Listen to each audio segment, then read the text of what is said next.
So here was the issue with our hot water heater. Most modern hot water heaters have this plastic drain valve. These things, mine is in the attic, so it gets exposed to excessive heat and cold.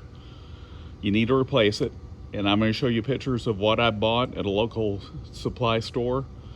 You need to get brass fittings and a brass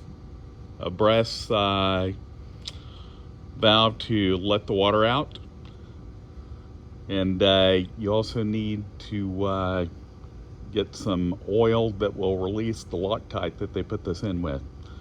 You also need some tape for the plumbing, pretty inexpensive, and you'll see these pictures in my video.